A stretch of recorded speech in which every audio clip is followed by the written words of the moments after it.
Welcome to the President and CEO Focus on the Middle Market podcast series, where President and CEO founder Paul Stukel discusses middle market issues with business leaders from across the nation.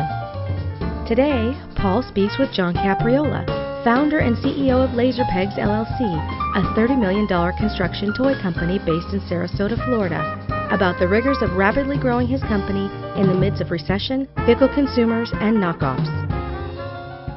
Gosh, it's a fascinating story, going from a software salesperson in corporate security to running a toy company, founding and running a toy company. Gosh, how did you get into this crazy business? I think that every, like the law of physics, I guess, every action has a greater or equal reaction.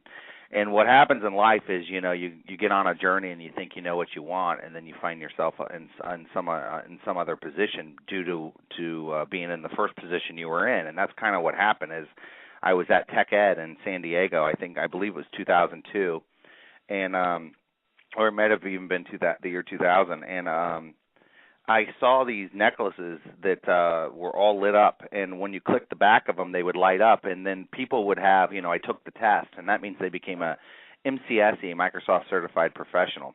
And with that said, I said, man, immediately, my rapid cognitive thinking was, each one fed the next one low voltage current. That'd be a great building toy. And about 4 years later, I actually took action upon it because I was inventing things, and I knew kind of sort of how much it was going to cost me. And I finally took action because I was listening to some Tony Robbins tapes, and it was like, what separates real successful people from non-successful people is the action they take towards their dream. And I think that's very true. I would concur with that statement. So with that said, I went off on the journey. I took action, and I found a new statement in my life: do something even if it's wrong. And the reason that statement is so powerful is because if it's wrong and you do it, you'll learn from it, and you can correct it.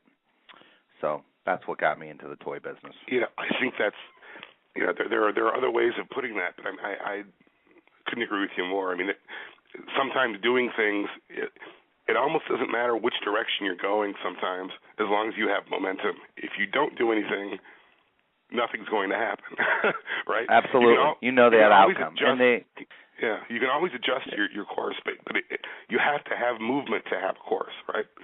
Yeah, absolutely. And I hate to keep bringing Tony's name up in the thing. He's a great speaker, sure, and I like listening to him. But one thing he says is what separates millionaires from billionaires is really two words, and I think they're the two most powerful words in the English language or in any language. Decide is one of those words, because once you decide and you get it in your head that that's what you're going to do, boom, you're off to the races. And then now, those two words are really like, I just recently lost 37 pounds, and the way I did it was I first decided to go on a diet. And then that day, I did go on a diet, and then 3 months, roughly about 6 weeks later. 8 weeks later, I was down around 30 pounds. So I'm on a roll, but the bottom line is those two words kind of direct me always: deciding and now. And sometimes those decisions, quote unquote, make you not so likable to some people because you have to do some decisions that really affect other people, especially when you have 22 employees. But you've just got to do them. You've got to go with your feelings and your intuitions, and you got to make progress. Yeah, it's a really neat story in the sense that, I mean, you really literally went from zero to, I guess you're supposed to do about 40 million this year. Yeah, we'll definitely do 30. 40 is a dream, but with the retail business is all these retailers have pretty much a chase cancel program. They chase what works and they cancel what don't.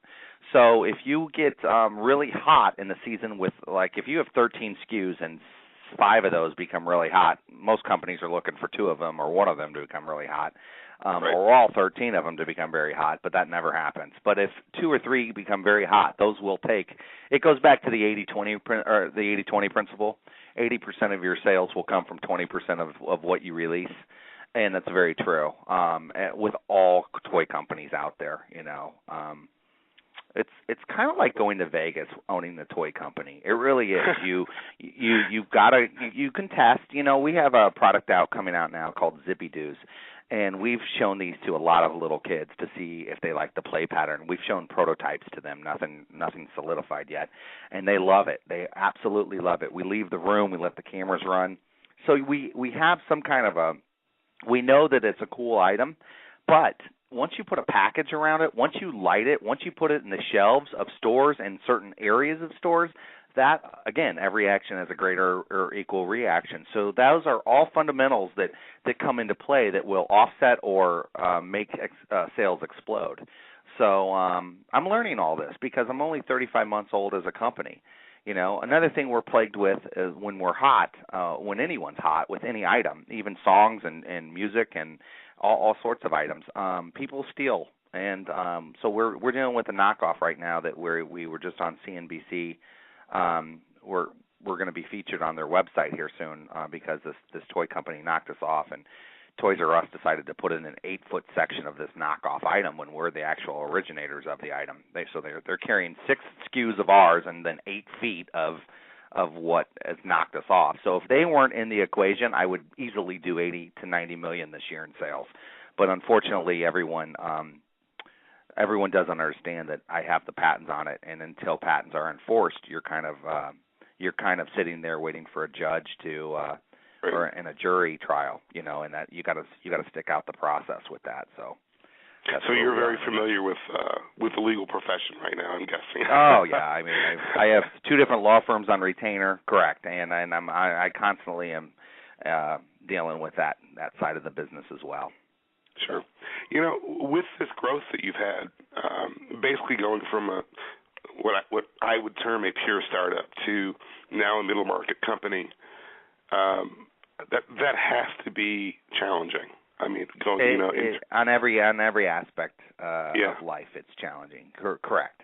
Weekends, it's challenging. Being a good father and a good husband is challenging, and also being a great leader. You know, because that's really what you're doing. You're leading a team into battle, and business is nothing more than modern war. I mean, you have people that want to take you down. You have people that wish you were out of business. You have people that don't want you to succeed, and you have to think positive day in and day out. You have to put goals in place. And in order to make progress, you just have to, again, take action. Well, it sounds as if your early career was more sales-focused, and now you're responsible for, as you point out, you're responsible for a whole bunch of folks that you employ, and you're also in a business that is, again, as you pointed out, challenging in the sense that there's, because of the knockoffs, and also just because of the whims of the consumer, right? I mean, you can go from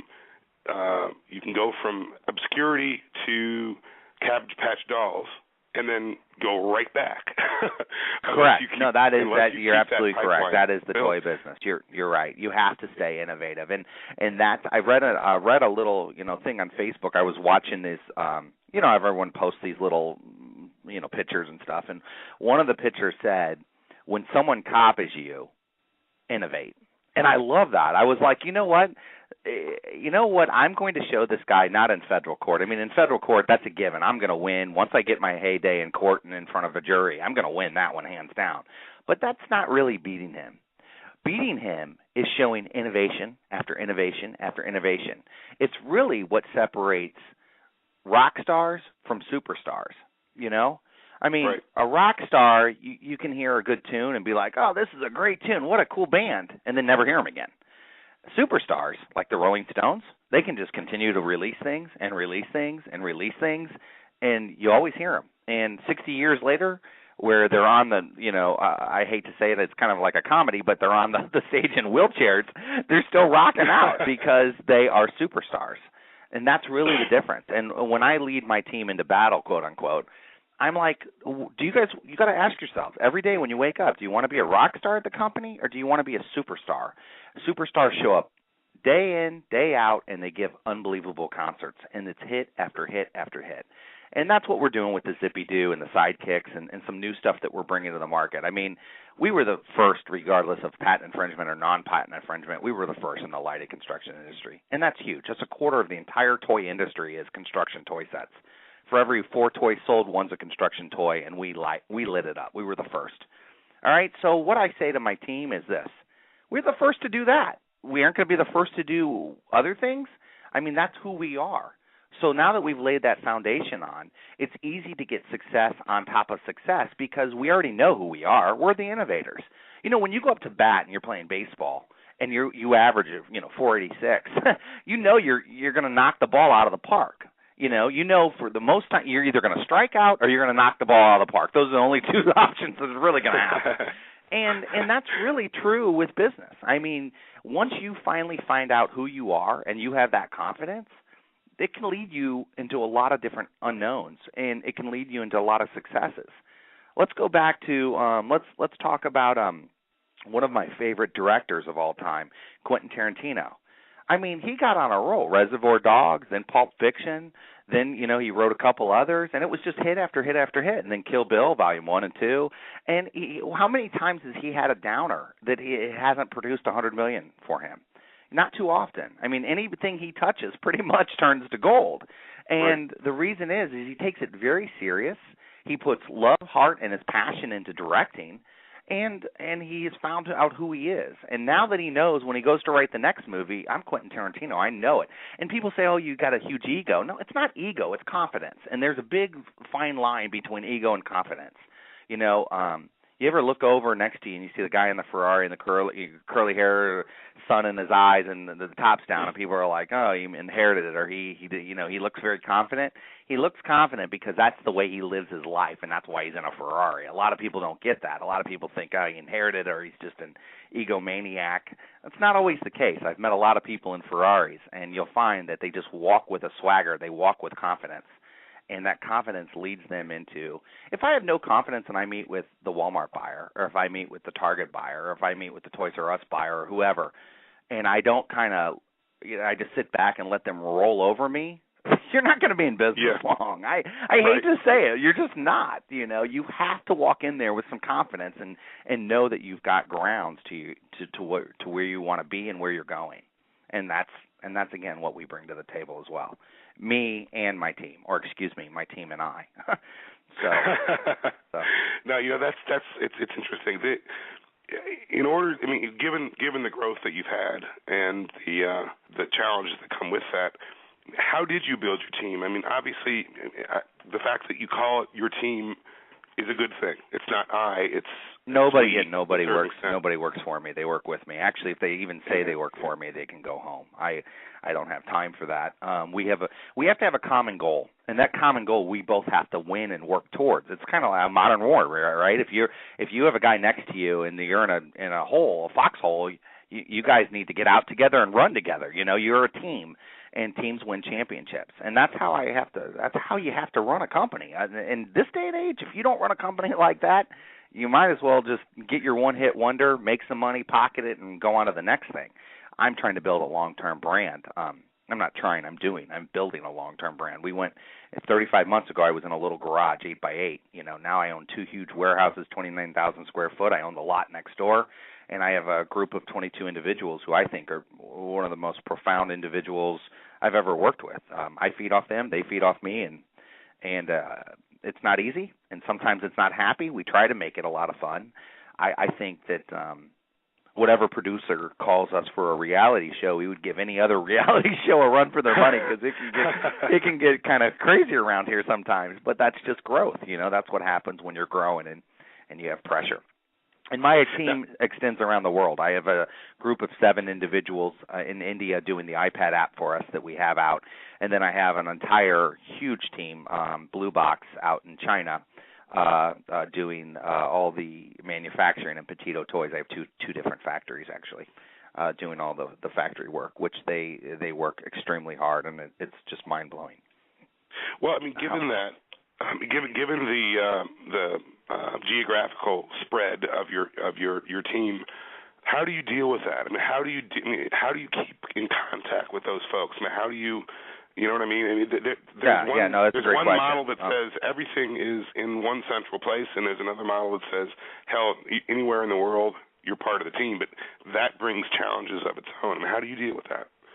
Well, it all boils down to relationship. In China, they call it guanxi. It all boils down to that, and it all boils down to Skype and 7 days a week. I mean, a lot of people have a life. I have more of a lifestyle. My lifestyle is, I need to answer this immediately. And no matter what, if I'm at a kid's game or soccer game, and I've had mothers come over and they're like, hey, your kids are playing. Are you going to, take it? Because they don't see me a lot. Sometimes it's the mom they see a lot.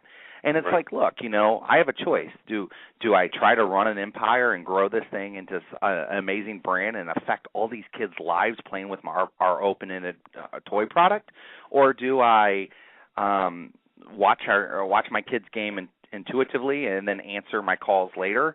So I kind of mix it up a little bit. My kids see my face, they know I'm there, and I'm there. And when I'm there, I'm there. But if I have an email that I have to answer because it's like we have to print in the next hour, you need to answer this, I have to answer it. And that's called part of my job. And that job is a lifestyle. It's a style I chose to live in my garage, knowing that if this thing explodes, there's going to need to be 3 or 4 of me. I pace myself, don't get me wrong, I do. Exercise is a huge part of my life because I think that brings down my stress level big time. But I do – this isn't easy. It's not easy, and sometimes it's not fun. The rewards are – I just donated $229,000 in play tables to the Girls and Boys Club of America. You can Google it. It's definitely on Google. Look what the CEO of the Boys and Girls Club said about us and our organization. I mean – that turns me on more than anything. Helping all these kids that don't get a chance to play with things because they don't have the income or whatnot, that turns me on. I grew up like that. I grew up where priests were bringing me food and gifts for the holiday season. So I get that. I know how that works, and to give back in that way, it's an awesome feeling. In terms of the future, I mean, I got to believe that the toy business is, as I sort of referenced earlier, long-term planning seems to be pretty challenging in that business because, again, trends come and go. It's got to constantly be innovative in the things you make. The future? How do I deal with the future? You have to be a year to a year and a half out at all times to know what you're going down, the road you're going down and the path you're going down. And some things are going to pop in and pop out. Like we have the exclusive to Nat Geo's construction toy set. So we are the exclusive National Geographic construction toy set for the next 3 years. We're the exclusive Major League Baseball construction toy set for the next 2 years. We're the exclusive NFL construction toy set for the next 2 years. Those pop in. Those weren't really planned. The opportunity presented itself. I jumped on board. I still want to marry those names with our brand to kind of solidify that. And specifically when you have a knockoff out there, the original lighted toy construction set or the original lighted construction set trademark is very important. So the way you do it is you have to project where you want to go in the next year and a half and start going that way. And then you really need to seek out 5 to 10 years. Like if you ask me where I want to be in 5 years, I want to own – well, I do. We started a new animation company called iStory Animation Studios, and I want to tell stories with and tie the stories to our open-ended toy, and I want to marry them too. So that's our plan, and that's our growth. Transformers, right? It's just like Transformers, or Dora the Explorer, or there's many others. Sure. But I'll tell you one thing. Kids relate to stories on TV because I have identical twin 5-year-olds plus a newborn 25-day-old baby. So I can see thanks. I see a lot of that stuff. So I see the look in my kids' eyes when they watch TV. I see how they want the backpack, the lunchbox, and all that stuff of their famous characters. And I said, it makes sense. We have a really cool toy that lends itself to baseball players, football players, giraffes, monkeys. It could be anything. Our toy can literally be anything it can. Well, can't we tie a story around that? Absolutely. So that's what we're doing now, and I see us there in 5 years, really strong in the marketplace. Maybe even sooner because I have some very talented individuals. And I do want to step back 1 second. I just said that I donated $229,000 of play tables to this. Actually, I sent that email out to my entire team, and I said we donated $229,000. Because think of it this way. If you're working here as a contractor or an employee, I have two options. I can pay you a lot, I can pay you mediocre, or I could pay you mediocre and then take what I would have paid you and donate. So it makes them feel like they helped all the kids as well, and they did. Right. It's not that they didn't. They did, because I could have easily gave everyone a $10,000 bonus and said, hey, I'm not donating to the Boys and Girls Foundation. So they feel like they're a part of it. And when you have a team that feels like they're a part of every aspect, even the donation, the team starts to work weekends when you don't tell them to. The team starts to do things that you've never seen. And I just want them to be better human beings, everyone here. I want to hang out with better human beings, and I want people to have respect, and I want people to want more out of life than they currently have. And that's not too much to ask for. And that's how I keep up with the growth, and that's how I position when things go wrong. I feel that I don't care. I still have my team. I still look at the positives. I tell everyone here that I want to mimic Apple, Giorgio Armani, and Nintendo. I want to put all those three companies together, and I want that to be LaserPeg Ventures, LLC.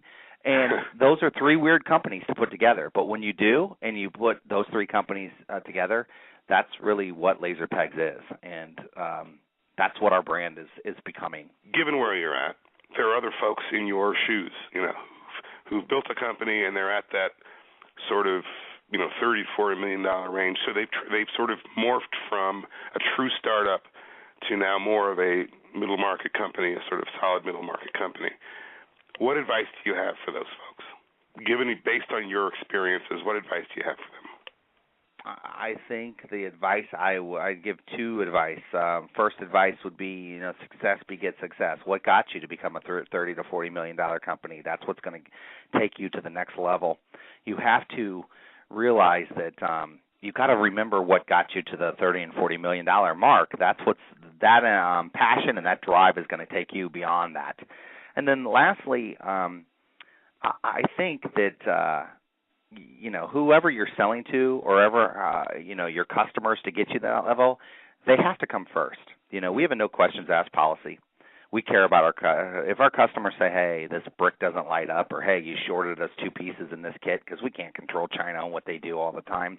We have a no questions asked policy. We just send it out, and those are who will make you at the end of the day. When everyone says, man, you're a great inventor, I say, no, I'm not. I am not a great inventor. What I've done is I've invented something that the public happened to accept, and that I'm grateful for. And that is the thing you have to concentrate on. It's not always about you, it's about them. And I think that's the focus you need to put that's what's going to get you to that $100 million mark. Be sure to check back for future editions of the President and CEO Focus on the Middle Market podcast series. Thanks for listening.